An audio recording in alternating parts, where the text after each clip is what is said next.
Hi, welcome to Talking and Reading from Japan by Hidemi Woods. I'm your host, Hidemi Woods. I read some episodes from the books I wrote and talk about them or anything I feel like talking. I hope you enjoy with me. Today, I'll read one episode from the book I wrote titled The Girl in Kyoto.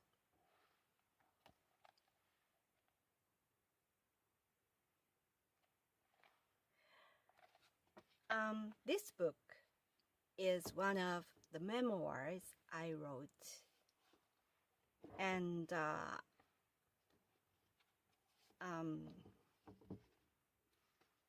each episode is my actual experience. Today's episode is called The Vicious Cake. It's about the cake I made for a math teacher.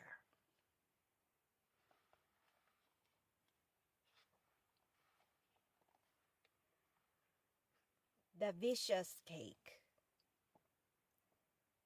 In Japan, St. Valentine's Day is the day that women give chocolate to men.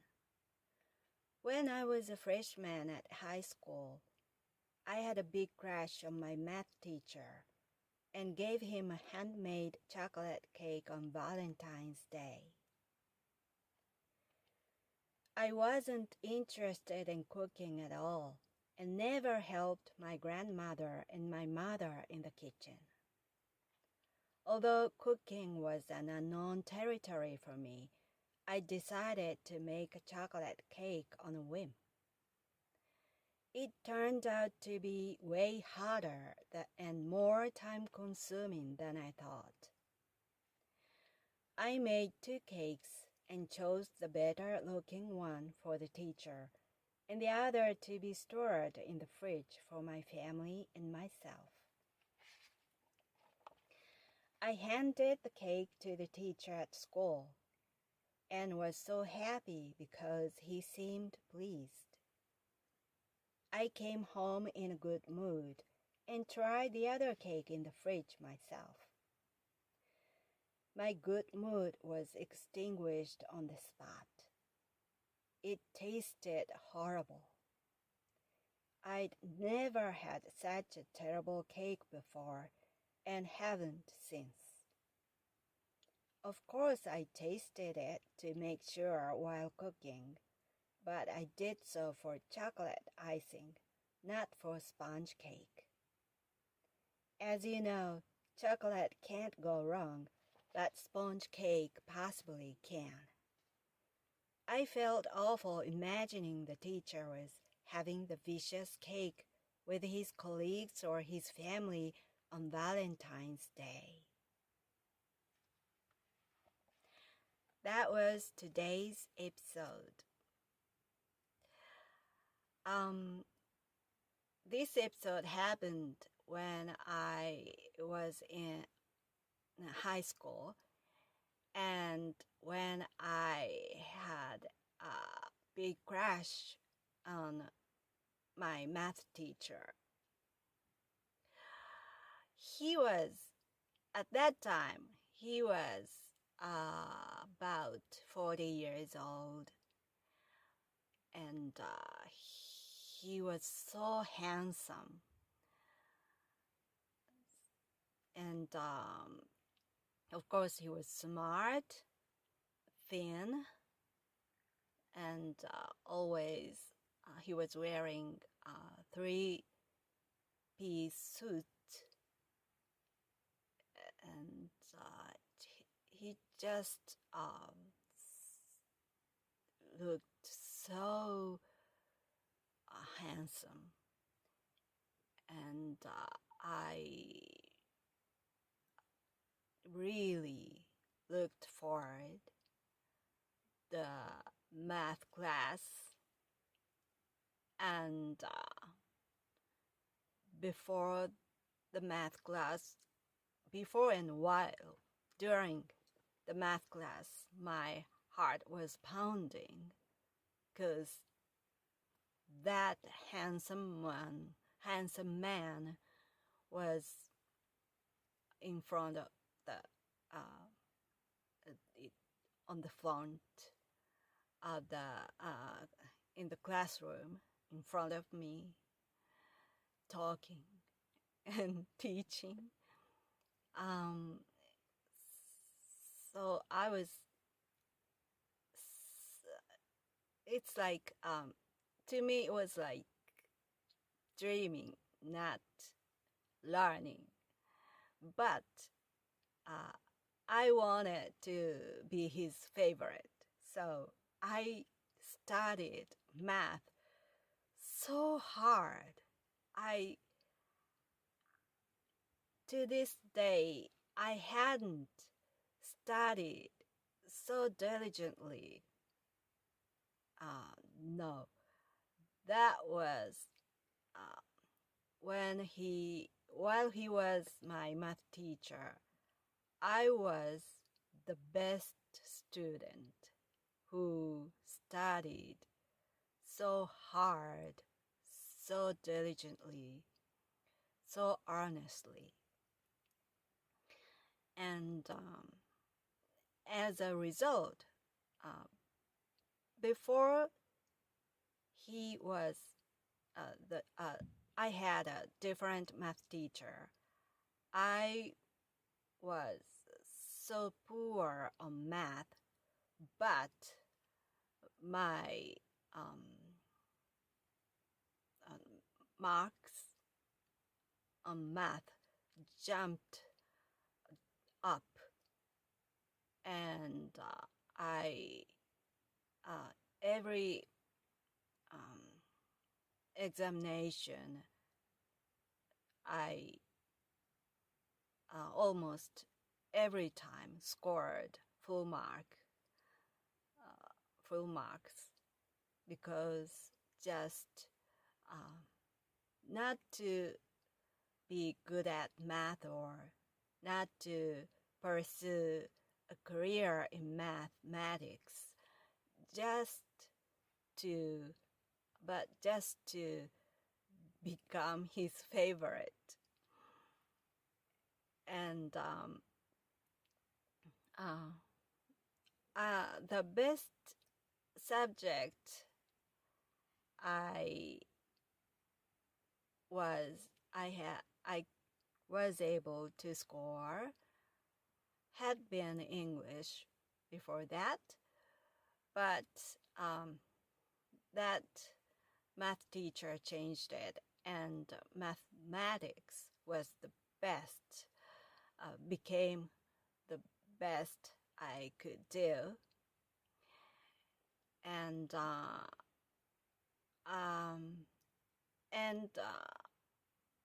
actually, in the end, I liked math itself, disregarding the teacher. Just he taught me the charm of mathematics as a result. And I had a crush on him, but after that, I had a crush on mathematics itself. Anyway, on that St. Valentine's Day, I handed my handmade cake to him. It's so embarrassing. It's really embarrassing. It's an awfully embarrassing memory. One of the embarrassing memories of mine, so it's hard to recall it. Um, but as you can imagine, I was young and stupid enough to do that audacity, and I made a cake and gave it to him as a gift. So embarrassing. But he was pleased, so I was happy until I had been happy until I tasted the cake by myself, and I still don't know. I still don't figure out why it went that wrong. It tasted terrible. I wonder what I put into sponge so that it came out as that degree of bad taste. How could a person make sponge cake that bad? I still can't figure it out.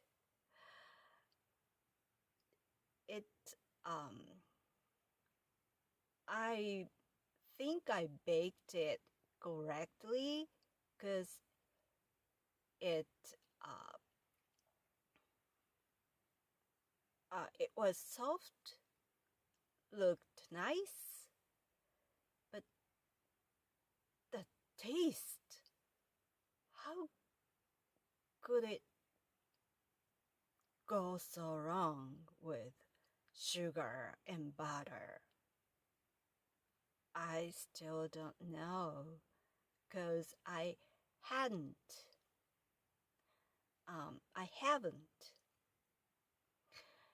challenged it again. I haven't baked any cake since then.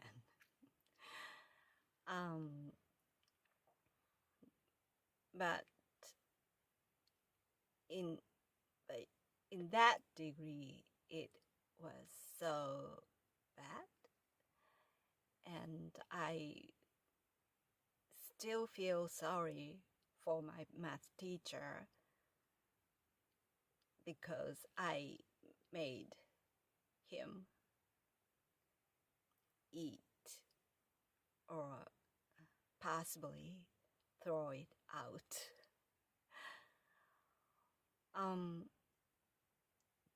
Back then, it still is, I guess,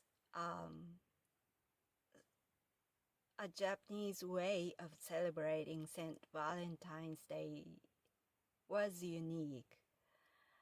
St. Valentine's Day in Japan was the day that women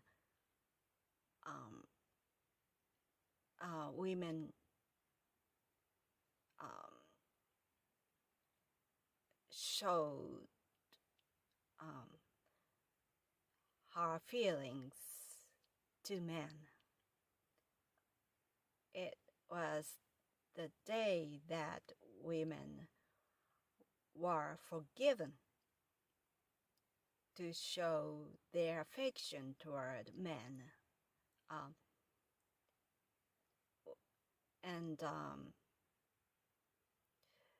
So giving men a chocolate meant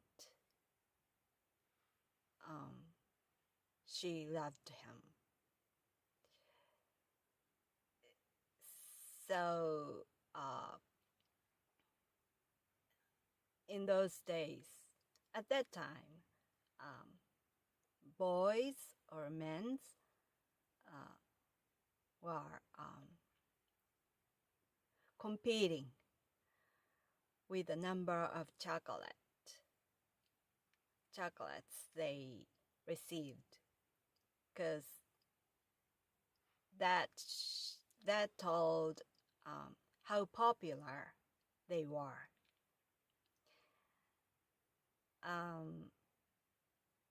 And it's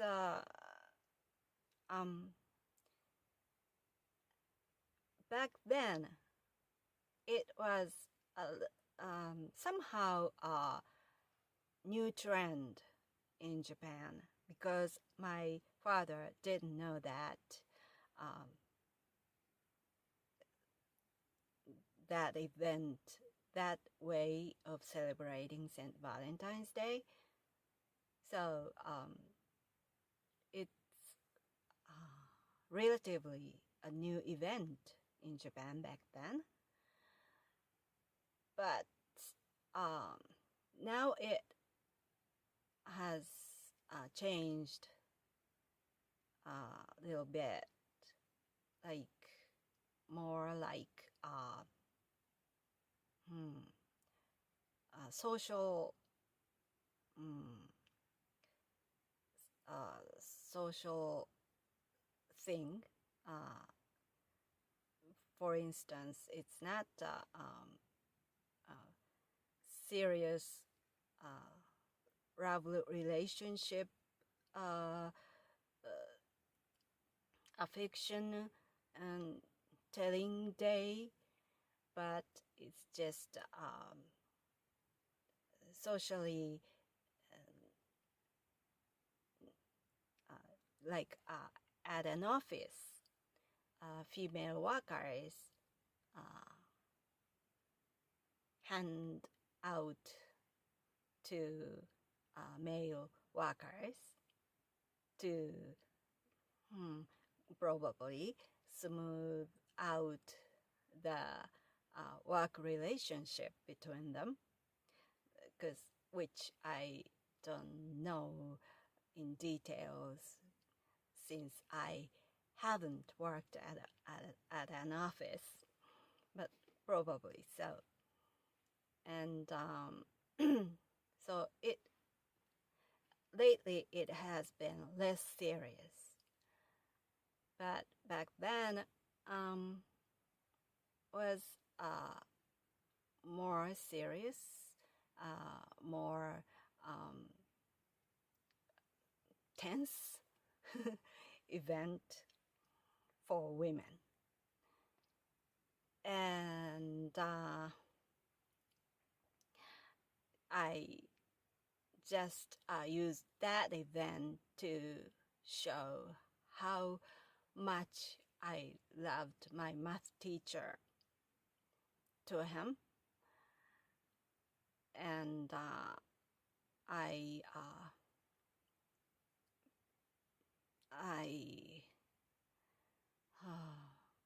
flopped big time. Anyway, my crush was gone because I was graduated and haven't seen him since. But I still remember how handsome he was, and love for mathematics remains in me, because I just 3 years of high school. I spent 3 years of high school almost totally dedicated those 3 years for mathematics, for studying mathematics. And I just gradually I found myself that I loved math more than the teacher. I thought I had a big crush on him, and I thought I was studying mathematics for him. But gradually, my teacher didn't matter to me. Just studying mathematics gave me such such rapture, such joy, and I just couldn't stop studying mathematics. It's kind of addiction, I think. In hindsight, I was addicted to math, and the the I love to challenge and try to solve the difficult question, difficult problem, difficult math theme, and I used to tackle it all day or sometimes for a week. And during that time, just for solving one question, I took a piece of paper in a plastic bag, and I floated it in a bathtub. And while I was taking a bath, I was keeping to solve that question. And I just couldn't stop solving the question because it was so fun. And so practically all the time I was awake, I was solving some questions of math. But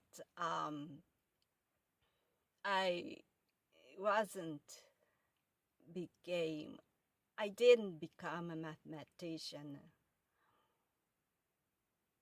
because I chose a career as a musician. So, but if I were not to be a singer-songwriter, I would have been a mathematician in a different verse. Well, that's all for today. Thanks for listening.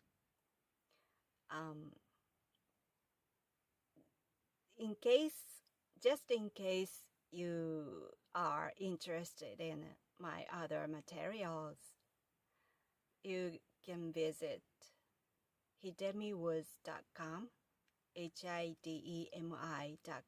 where the links to my other books,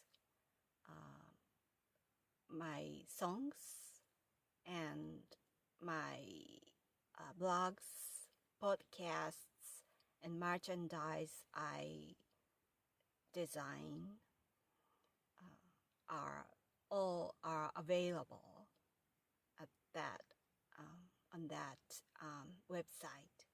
So if you like, visit there. Again, thanks for listening. Until next time, take care and be well.